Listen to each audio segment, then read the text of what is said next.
আজ বাইস্টন স্কুলের মর্মান্তিক এই বিমান দুর্ঘটনার ৬ মাস। ছুটির সময় স্কুল প্রাঙ্গণে সেই বিমান দুর্ঘটনা কেড়ে নেয় বাচ্চাদের জীবন। আহত হন অনেকে। পুরো দেশ সেদিন কান্না আর ভালোবাসার পাশে দাঁড়ায়। সেই ঘটনার ৬ মাস পর কেমন চলছে শিশু, অভিভাবক আর শিক্ষকদের জীবন, সেই প্রশ্নের উত্তর খুঁজেছেন শাহনাজ শারমিন। শীতের সকালে ছোট ছোট পায়ে শিশুদের আগমন। স্কুলের ঘণ্টা, ব্যাগ রেখে অ্যাসেম্বলির মাঠে দৌড়, জাতীয় সঙ্গীত, শরীরচর্চা আর নতুন আগামী শপথ নিয়ে ক্লাস শুরু। মাইলস্টোন স্কুল অ্যান্ড কলেজের দিয়াবাড়ি ক্যাম্পাস ঘুরে দেখা মেলে নতুন বছরে বার্ষিক ক্রীড়া প্রতিযোগিতার নানা আয়োজন, শিশুদের রঙিন ডিসপ্লে।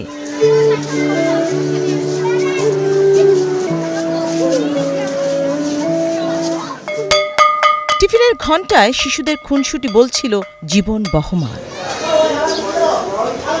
যদিও মাঠের পাশে পরিত্যক্ত হায়দার আলী ভবনের পোড়া দেয়াল স্মরণ করে দেয় হারিয়ে যাওয়া সেই সব শিশুদের কথা, যারা ক্লাস শেষ করে ছুটির অপেক্ষায় ছিল। কিন্তু জীবন থেকেই যে সেদিন ছুটির ঘণ্টা বেজে যাবে তা স্কুল প্রাঙ্গণে পা রাখার সময় অজানাই ছিল।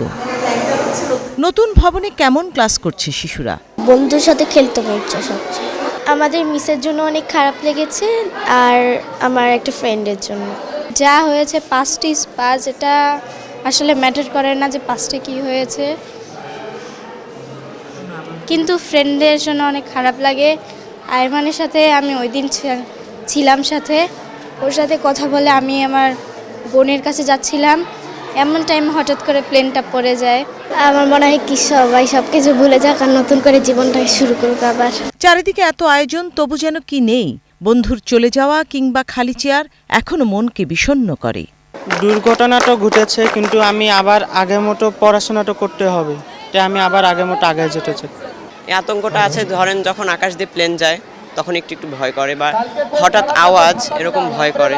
শিক্ষকদের চেষ্টার কোনো ত্রুটি নেই, সবটা উজাড় করে শিশুদের স্বাভাবিক রাখার চেষ্টা করছেন। যাদেরকে হারিয়েছি তাদেরকে তো কখন আসলে ভুলে যাওয়ার মতো ব্যাপার না। এরা আমাদের স্মৃতির অকপটে থেকে যাবে, এদেরকে স্মরণে রেখেই আমাদের এগিয়ে যেতে হবে। চেষ্টা করছি তারা যেন সেই জিনিসটাকে ভুলে গিয়ে আরও তাড়াতাড়ি সামনের দিকে এগিয়ে যেতে পারে। জীবন থেমে থাকে না, সেই হিসেবে আমরা এগিয়ে যাচ্ছি।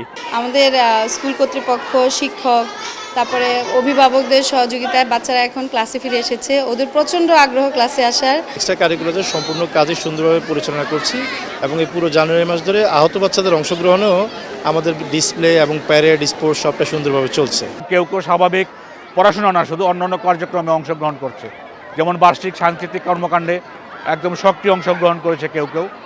এবং এখন যে ক্রীড়া অনুষ্ঠান শুরু হবে, আজকে থেকে শুরুই হয়ে গেছে, এখানেও আমাদের ছাত্রছাত্রীরা অংশগ্রহণ করছে। দুর্ঘটনায় আহত 50% শিক্ষার্থী সুস্থ হয়ে ফিরেছে ক্যাম্পাসে। বাকিদের ফিরিয়ে আনতে মানসিক ও শারীরিক সব ধরনের সহায়তা দেয়া হচ্ছে বলে জানালেন স্কুলের প্রতিষ্ঠাতা অধ্যক্ষ। কিছু বাচ্চা আমাদের এখনো আছে যারা বাসায় আছে, এরা ক্লাসে আসতে পারে না এবং এদের চিকিৎসা চলছে। আমরা প্রতিনিয়ত এদের সঙ্গে যোগাযোগ রাখতেছি এবং তাদেরকে চেষ্টা করতেছি।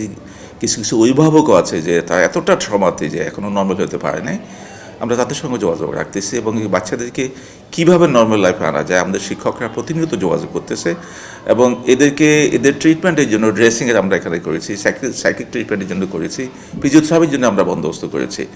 সো আমরা আশাবাদী যে অধিকাংশ বাচ্চা সুস্থ হয়ে যাবে। হায়দার আলী ভবনের শূন্যতা আর পোড়া ইটের দেয়ালের সামনে প্রকৃতিতে সবুজের দেখা মেলে। তেমনি বিষাদের স্মৃতি পেছনে ফেলে মাইলস্টোনের শিশুদের প্রাণোচ্ছল উপস্থিতি বলে দিচ্ছে নতুন জীবনের জয়গানের গল্প। শাহনাজ শারমিন, 71, ঢাকা।